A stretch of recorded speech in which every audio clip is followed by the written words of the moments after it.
Hey guys, and welcome back to another video of ECK Sports, and today I have my first mock draft for the NFL. Now let me get this out of the way, right? I know there's a lot of people that have done so many mock drafts. Here's why I don't. I don't like to do them during the season because again, it changes every week and I don't really like to do it like that. So then you say, why don't you do it in the off season? Because there's trades that happen in the off season and there's been a bunch of trades that happened already. So really, I shouldn't even be doing one right now. But I decided I also really don't like doing them before free agency and in season because free agency makes such a big impact. This is why I don't do mock drafts before free agency. I will do them after free agency. Predict free agency first, okay? And then maybe do a draft. So I really can't do a mock draft without free agency. I really can't. So let's get into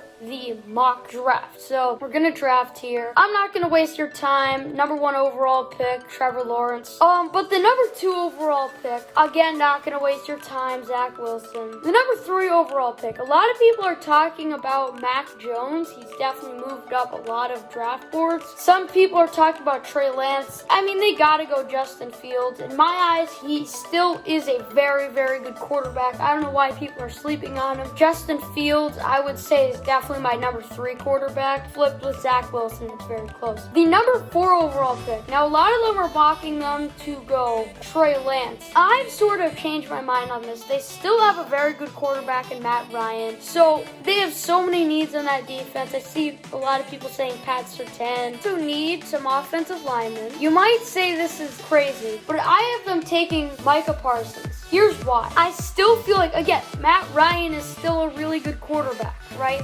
He's not an elite quarterback. He's not an amazing quarterback. Probably in most people's list, he's like from 9 to 13-ish. But again, you see the point. Matt Ryan is a top half quarterback. And Micah Parsons is something that the Falcons desperately need. And that's why I have them going Parsons. So, again, not going to waste your time. Penei Sewell, I mean, it's a lock. The Bengals need offensive linemen. And Penei Sewell is just that. And then the next pick, I'm going to go Jaylen Waddle. Look, I think Jamar Chase is the best receiver in this draft. I think Jaylen Waddle's 2, Devonta Smith 3, and yeah, I think Kyle Pitts 4. So, but that's not what I'm looking at. I'm also looking at the connection between Tua and Jaylen Waddle. And I really like that connection, and I think that they have some chemistry together. I know it's been a year, but they did have some chemistry before, so maybe, they know each other. One easy, Jamar Chase to the Lions. Marvin Jones gone. Kenny Golladay gone. Jamar Chase is there. At number 8, so, now that the Sam Darnold trade has gone, you can see Trey Lance is falling. They're not taking him now. They could very well take an offensive lineman, Rashawn Slater. They could do that. I don't have them doing that, though. I think their front 7 is decent. I think they need a cornerback really badly. And I know there's a bunch of surprise picks here with Surtain, even Waddle. Some of these are surprise picks, but I think that Surtain is the guy there. At number 9, this is a tough spot for the Broncos. I like to wait out with quarterbacks, especially like young quarterbacks. So maybe guys like Tua, Drew Lock, Daniel Jones, everybody's saying, get out of here. That's not me. I let them wait out their 3, even 4 years until I'm like, no, they're not the guy. It's really tough to say because you want to go Trey Lance, but you want to go Kyle Pitts. But the thing they should really do is Rashawn Slater. I will have them taking trade down. There you go. Now, let's see if we can find a trade partner. And I know the perfect trade partner, actually. That's the New England Patriots. This may not work. So, I just did the trade. Like, this one wouldn't accept, but it's not, the trade system isn't exactly correct. So, that's why I just traded the 9th for the 15th, There would have been some picks and stuff involved. So, I have the Patriots taking Trey Lance. Now, Dallas Cowboys. This one may shock some people, but again, still need cornerback help. Your defense is pretty bad. I think that's fair to say. You could take Kwity Paye. I mean, you could take Ojulari, but I think the pick here is J.C. Horn. He's going up mocks a little bit. I think he's still a really good player, so that's where I have him taking. So at pick 11, the Giants are in a very interesting spot because you have the Eagles behind him. They're probably going to take some sort of playmaker, whether it be Smith or Pitts. It's tough here because you really do need an offensive tackle, and that's why I'm going to have him going Rashawn Slater. Like, I know it's not the flashy pick, but it's the smart pick. I know Online Big Blue, that giant YouTuber, he doesn't like it. He doesn't want Rashawn Slater, but from what I've seen with Rashawn Slater, he looks like a really good player. With the Eagles here, Devonta Smith, I'm taking him over Kyle Pitts because as it looks right now, Zach Ertz is staying, but he might leave. But even if Zach Ertz was gone, I still would have gone with Smith. One, because I think he is a slightly better prospect. Two, because I think the Eagles still would need a receiver more than a tight end. I mean, they already got Goddard, so I mean, you're gonna need a receiver still. All right, this puts the Chargers in an interesting spot. This is tough because I'm thinking about taking Vera Tucker. I'm thinking about taking Christian Darrisaw. I'm going to take Christian Darrisaw. Now, I really was thinking about Kyle Pitts here, but I feel like they do have a good amount of weapons already, so I think that would be a good pick. Next one is Kyle Pitts. Now, this one, I was really thinking about taking Kyle Pitts for the Chargers, but I decided he fell and went to the Vikings. Now, I'm fully aware that the Vikings need defense, but I'm also aware that their tight end situation isn't very good right now. Irv Smith is not great, and Kyle Rudolph left in free agency. So, imagine Kyle Pitts with Adam Thielen, Dalvin Cook, and Justin Jefferson, Kirk Cousins, who was pretty good in the second half last year. So, I mean, the turnovers went way down, the touchdowns and yards went way up, and he just looked better. Like, him on film and highlights just looked better. So, now for the Broncos, who have traded down a couple spots. Again, they really need an offensive lineman. They also really could, I guess a quarterback, but again, like I said earlier, I'm not one of those guys who, gives up on quarterbacks early. So, I'm gonna have the Broncos select Elijah Vera Tucker. He has really good versatility, can play tackle and guard, which I think is a good thing for an offensive line that just isn't great. So I think that would be a really good pick. For our next one, we have the Arizona Cardinals. So their needs, they could use another linebacker. They could also use an offensive lineman. I think I might go Sam Cosmi for them here, or I might go Jeremiah Owusu-Koramoah. Yeah, that's what I'm going to take. Jeremiah Owusu-Koramoah. Him and Isaiah Simmons is lethal. Let's be honest here. You got those two, which are lethal, and then they wouldn't have to address linebacker at all anymore. So, with the Raiders, I wonder who you're going to take here. This is interesting. They could go Ojulari, but I don't think so because they signed Ngakoue and they have Max Crosby. They do need corner play, but the Farley injury definitely affects where Farley's going to be taken. On offense, you still do need a receiver. I'm going to go Christian Barmore. They still need a D-tackle, and I think that he would be the right one. All right, so we're in a situation with Mac Jones on the board. The Dolphins could take Rashad Bateman, but wait, the Bears are on the clock, and the Bears want to make a trade with the Dolphins to jump ahead of Washington to get Mac Jones. Now, here's what they're going to do. Now, we know this trade system isn't very good. So, obviously, they would have to add a couple more assets than what I'm going to give them. The Dolphins are trading with the Bears. I'm just going to do this. Just pretend there's other assets in there. And the Bears have jumped the football team and are going to grab their quarterback, Mac Jones. That, to me, would be a great trade for both teams. More for the Bears because the Bears jump up and get their QB. And then that just leaves poor Washington. This puts Washington in a tough spot because a lot of the top offensive linemen are off the board. The corners are off the board. They could still take a linebacker, not taking an edge or D tackle. tackle. I mean, Jock is off the board.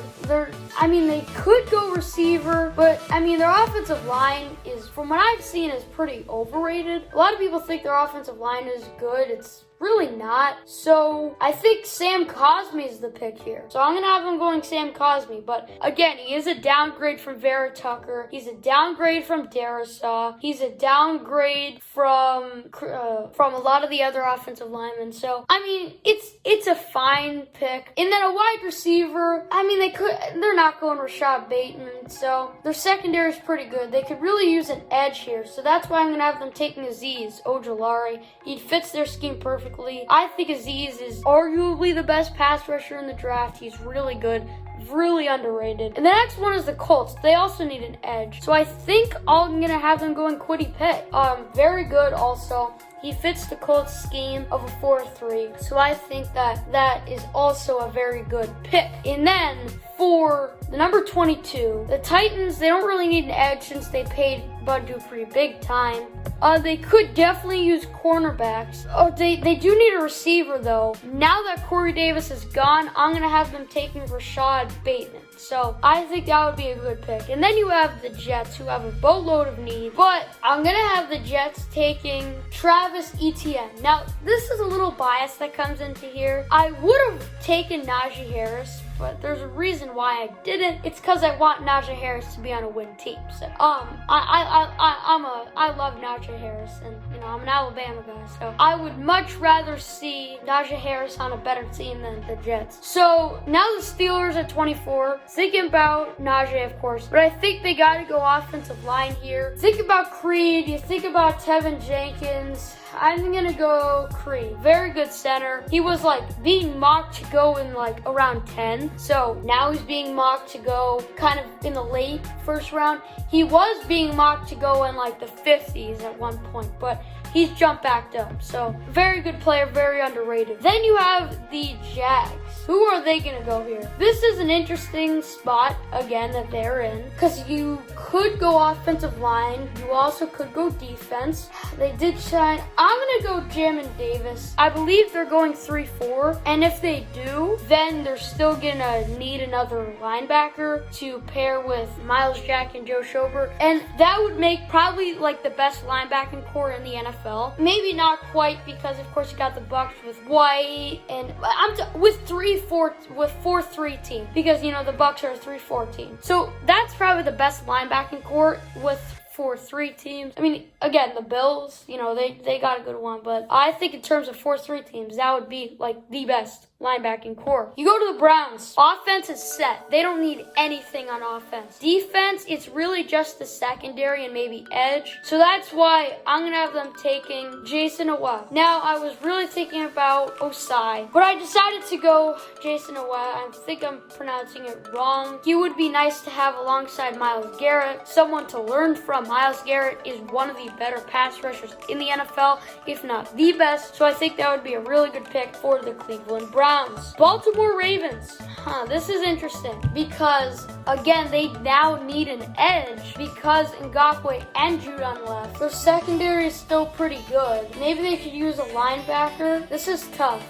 This is really tough. I think they're going to go with Joseph Osai. He fits their scheme, again, better than Phillips and Rousseau do. So I think he fits what the Ravens want to do. I mean, he's good coverage. So I think he fits the Ravens. And yeah, I think that's a really good pick there. And then the Saints. This is tough. This is really tough. The Saints are in a really weird spot right now. Their offensive line is still amazing. But I'm going to have them taking Xavier Collins because they still do need a linebacker. I believe they cut Kwame Alexander, and I think Zaven would be a perfect guy to fill in that role, and yeah, he'd be really good for them. Next, you have the Packers. Now, the Packers, what do they need? They need some defensive tackles there, for sure. That's definitely a need of theirs. They could use a number 2 corner. I mean, maybe Kevin King. I mean, Kevin King isn't that bad. I really just think it's the NFC Championship game that is kind of Kevin King's terrible. I think you gotta go offensive line,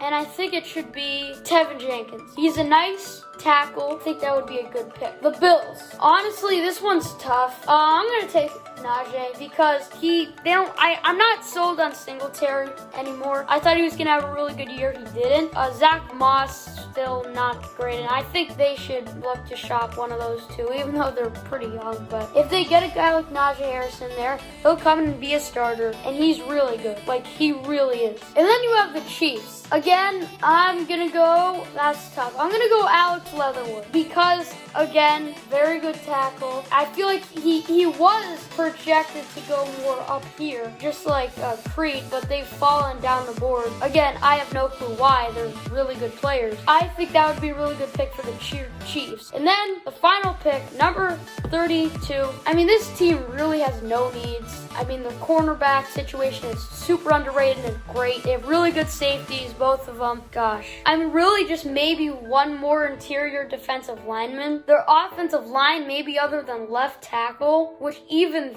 then, that's nitpicking. He's really good. Their running back, wide receivers, everything is good.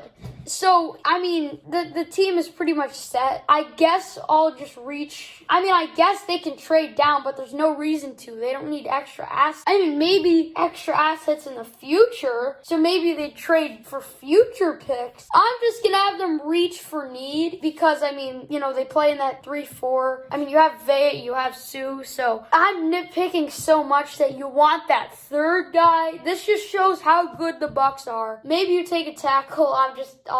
Man, the Bucs are so good.